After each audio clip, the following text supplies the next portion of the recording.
नमस्कार, अंकिताच रेसिपी मराठी या चॅनलवरती आपले अगदी मनापासून स्वागत आहे. तर मंडळी, आज इथे आपण बनवणार आहोत बटाटा आणि साबुदाण्याची चकली. बटाटा आणि साबुदाण्याची चकली वर्षभर टिकून राहण्यासारखे कशी बनवायची ते पाहणार आहोत. एकही स्टेप न मिस करता संपूर्ण रेसिपी पहा.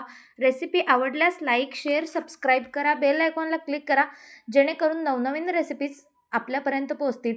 तर मंडळी, तुम्ही कधी खाल्लात का या पद्धतीची चकली? खाल्ली नसेल किंवा बनवली नसेल तरी तुम्ही ह्या ह्या उन्हाळ्यात ही पापड तुम्ही बनवू शकता. अगदी सहजपणे, अगदी सोप्या पद्धतीने मी इथे दाखवणार आहे. आता तुम्ही ही रेसिपी पाहू शकता आणि तुम्हीही या पद्धतीने बनवू शकता. अगदी मी सांगितल्याप्रमाणे स्टेप बाय स्टेप फॉलो करा आणि तुम्हीही नक्की ट्राय करा. तर मंडळी, इथे पाहू शकता आपण ते बटाट्याचे आणि साबुदाण्याचे आपण पापड तळून घेतलेले आहेत. याचा आवाज तुम्ही ऐकू शकता. एकदम कुरकुरीत आणि मस्त अशी झालेली आहेत. चला तर मंडळी, रेसिपी पाहूयात. सर्वात आधी आपण इथे एक पातेलं घेतलेले आहे. त्यामध्ये साबुदाणा भिजवायचा आहे. मी इथे छोटे साबुदाणे घेतलेले आहेत. छोटे किंवा मोठे कोणताही आपण घेऊ शकतो. तर मी इथे छोटं घेतलेलं आहे. तुम्ही तुमच्याकडे जे अवेलेबल आहे ते तुम्ही घेऊ शकता. तर मी इथे 1 किलो साबुदाणा घेतलेले आहे. जे छोटे साईजचे आहेत ते मी घेतलेले आहे. त्यामध्ये आपण स्वच्छ धुवून घ्यायचं 2 पाण्याने. त्यानंतर आपण यामध्ये पाणी घालून घ्यायचं आहे. तर सर्वात आधी आपण 2 पाण्याने स्वच्छ धुवून घेऊयात या साबुदाण्याला. साबुदाणा धुवून घ्यायचा आहे आणि यावर पाणी एवढाच असायला पाहिजे. साबुदाणा साबुदाणा किती आहे तेवढाच आपण पाणी ठेवायचं आहे. खूप जास्त पाणी नाही ठेवायचं आहे. तर त्यानंतर इथे आपण 3 किलो बटाटे घेतलेले आहेत. 1 किलो साबुदाणा भिजवलेला आहे आणि 3 किलो बटाटे आपण इथे घेतलेले आहेत. तर इथे कच्ची बटाटे आणि मोठी बटाटे आपण इथे घेतलेले आहेत. आता आपण हे सगळे कुकरमध्ये घालू. कुकरच्या 3 शिट्ट्या काढूयात. 3 शिट्ट्या काढल्यानंतर मस्त अशी शिजतात आपले बटाटे.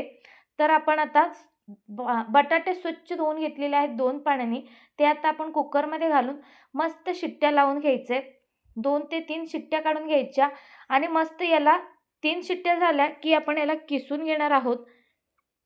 तर इथे पाहू शकता 3 शिट्ट्या होऊ द्यायच्या आपण. आता आपल्या इथे बटाटे तयार झालेले आहेत. तिथे तुम्ही पाहू शकता 3 शिट्ट्या झाल्यानंतरचा आहे हा व्हिडिओ. तर इथे 3 शिट्ट्या काढून घेतलेल्या आहेत. आता आपण बटाटे थंड पाण्यामध्ये काढून घ्यायचेत आणि सोलून घ्यायचेत. तर तुम्ही इथे पाहू शकता या पद्धतीने सगळे बटाटे आपण सोलून घ्यायचेत. आपण 3 किलो बटाटे आणि 1 किलो साबुदाणा इथे वापरलेला आहे. हे परफेक्ट आपला अंदाज आहे. तुम्ही कमी जास्त करू शकता मंडळी. फक्त बटाट्याचं प्रमाण थोडं जास्त असायला पाहिजे आणि साबुदाण्याचं प्रमाण थोडं कमी असायला पाहिजे. नाहीतर तुटतात चकली म्हणून. तर इथे आपण किसणीने हे बटाटे किसून घ्यायचे आहेत या पद्धतीने. इथे तुम्ही पाहू शकता सगळे बटाटे या पद्धतीने आपण किसून घेणार आहोत. 3 किलो बटाटे या पद्धतीने आपण किसून घ्यायचे आहेत. तर तुम्ही इथे पाहू शकता आपण हे समधी बटाटे किसून घेतलेले आहेत. या पद्धतीने आपला हा पेस्ट तयार झाला. आता एकजीव करून घ्यायचे, व्यवस्थित आपण मिक्स करून घ्यायचं आहे. इथे तुम्ही पाहू शकता व्हिडिओमध्ये या पद्धतीने हे सगळं एकजीव करून घ्यायचं आहे आपल्याला. एकजीव झाल्यानंतर आपण आता साबुदाणा घेणार आहोत जे भिजलेले आहेत. साबुदाण्याला आपण 3 तास भिजवून घेतलेले आहेत. 3 तास आधी आपण भिजवून घेतलेलं आहे. त्यानंतर बटाटे शिजवून आपण हे व्हिडिओ बनवलेला आहे. तर मंडळी, आता आपण समधी जे 1 किलो साबुदाणा आहेत ते सगळे आपण यामध्ये घालूयात. भांडं थोडंसं मोठंच घ्यायचं, जेणेकरून आपण हाताने मिक्स करून घ्यायचे. खूप जास्त असल्यामुळे आपल्याला येत नाही. हाताचा वापर करूनच आपल्याला हे सगळं बनवावं लागेल. तर तुम्ही इथे पाहू शकता या पद्धतीने हे सगळं आपण व्यवस्थित मिक्स करून घ्यायचं आहे. तर इथे पाहू शकता मंडळी, आपण हे सगळं एकजीव करून घेतलेलं आहे. आता आपण यामध्ये सगळं जे आहेत ते सगळे साबुदाणे घालून घ्यायचेत. साबुदाणा आपण थोडंसं चाळणीमध्ये काढून घेतलेलं, कारण त्याच्यामध्ये जर पाणी वगैरे असेल तरीही आपल्या निघून जातील. पाणी असायला नको त्यामध्ये. एकदम कोरडा असायला पाहिजे साबुदाणा. तर इथे पाहू शकता आपण हे सगळं एकजीव करून घेतलं. त्यानंतर आपण मीठ घालून घ्यायचं यामध्ये. मीठ 2 चम्मच घालूयात आणि खारी पापड 1 चम्मच, 1 किंवा 2 चम्मच आपण खारी पापड इथे घालून घेऊयात. आता हे सगळं व्यवस्थित मिक्स करून घ्यायचं आहे. आता आपण खारी पापड घालून घेतलं 2 चम्मच आणि मीठ 2 चम्मच. टोटली इथे 3 किलो बटाटे आणि साबुदाणा 1 किलो, टोटली 4 किलोची चकली आपण इथे बनवत आहोत मंडळी. आता आपण यामध्ये तिखट घालून घ्यायचं किंवा चिली फ्लेक्स असल्यास चिली फ्लेक्स वापरू शकता. तरी ते आपण उपवासासाठी आपल्याला लाल मिरचीचा तिखट चालतो, तर लाल मिरचीचा तिखट आपण यामध्ये घालायचा किंवा मिरचीचा ठेचा घालू शकता, हिरव्या मिरचीचा, तेही तुम्ही यामध्ये घालू शकता. आता हे सगळं व्यवस्थित मिक्स करून घ्यायचं आहे आणि हो, तुम्हाला जर यामध्ये कलर घालायचा असेल तरीही तुम्ही कलर घालून व्यवस्थित मिक्स करून घेऊ शकता. तर मंडळी, आता आपण हे एकजीव करून घ्यायचं आहे. मीठ, तिखट सगळीकडे लागली गेली पाहिजे या पद्धतीने. तर इथे तुम्ही पाहू शकता आपला हा साबुदाणा आणि बटाटा एकजीव झालेला आहे. आता आपण कडक उन्हामध्ये याला चकल्या काढून घ्यायचे. तर इथे आपण जे चकलीचं मशीन आहे त्यामध्ये आपण साबुदाणा भरून घेऊयात. साबुदाणाची जी पेस्ट आहे, साबुदाणा, बटाटा, ते आपण यामध्ये घालून घ्यायचं आहे. या पद्धतीने आपण चकली पाडून घ्यायचं आहे. इथे तुम्ही पाहू शकता चकली कशी बनवतो त्याच पद्धतीने आपल्याला पाडून घ्यायचं आहे.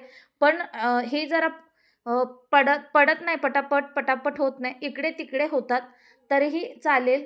आपण गोलाकार अशी बनवायची प्रयत्न करायची. तर मंडळी, तुम्ही इथे पाहू शकता या पद्धतीने आपली ही चकली आपण पाडवून घेतलेली आहेत. तुम्ही इथे पाहू शकता मंडळी. अशीच आपण सगळे बटाट्याची पापड आपण चकल्या काढून घ्यायचे आहेत. तर तुम्ही इथे पाहू शकता या पद्धतीने. तर मंडळी, तुम्हाला ही रेसिपी कशी वाटली नक्कीच कमेंट बॉक्समध्ये लिहून पाठवा. अशाच नवनवीन रेसिपीसाठी लाईक, शेअर, सबस्क्राईब करा. तर इथे आपण सगळ्या चकल्या काढून घेतल्या, त्यानंतर 2 दिवस उन्हामध्ये वाळवून घेतल्या. तर इथे पाहू शकता या पद्धतीने आपली ही चकली तयार झालेली आहेत मंडळी. या पद्धतीने 2 दिवसानंतर व्यवस्थित वाळले जातात. आता आपण हे काढून घेतलेले आहेत. एकदम मस्त होतात. पहिल्या दिवशीच आपली ही चकली वाळते, दुसऱ्या दिवशी तर एकदम आपण तळूनही दाखवतो. इथे तुम्ही पाहू शकता आपण इथे एक कढई ठेवून घेतलेला आहे, त्यामध्ये तेल घालून घेतलेलं आहे. तेल छान गरम होऊ द्यायचं. तेल कडकडीत गरम झालं की आपण यामध्ये तळून घेणार आहोत. तर तुम्ही इथे पाहू शकता आपण इथे 2 ते 4 पापड तळून दाखवणार आहे. तर इथे तेल गरम झालेलं आहे, त्यामध्ये आपण ही चकली घालून घ्यायची. तर इथे पाहू शकता मंडळी, मस्त अशी फुलते. जसं आपण बनवलं होतं त्याच्यापेक्षा दुपटीने फुलते आणि एकदम क्रिस्पी लागते, एकदम कुरकुरीत लागते. मंडळी, ही उपवासाची रेसिपी नक्कीच तुम्ही उपवास जेव्हा आपला असतो त्यावेळेस तुम्ही वर्षभर ठेवून याला खाऊ शकता. तर मंडळी, इथे पाहू शकता आपली ही साबुदाण्याची पापड व्यवस्थित तळून घेऊयात. साबुदाणा बटाट्याची पापड हे व्यवस्थित तळून घ्यायचे. इथे पाहू शकता दिसायला छोट्या आकाराचे दिसतात, पण तळलं की दुपटीने फुगतात. तर तुम्ही इथे पाहू शकता मस्त अशी तळलेली आहेत. फक्त 2 दिवसात तयार होतात मंडळी. तुम्ही ही रेसिपी नक्की ट्राय करा. तुम्हाला ही खूपच आवडेल. आणि रेसिपी आवडल्यास लाईक, शेअर, सबस्क्राईब करा. आणि इथं पाहू शकता याचा क्रंची आवाज पण येतो. एकदम कुरकुरीत बनली जाते. मंडळी, नक्की ट्राय करा. भेटूयात नवीन रेसिपीसोबत. Bye bye.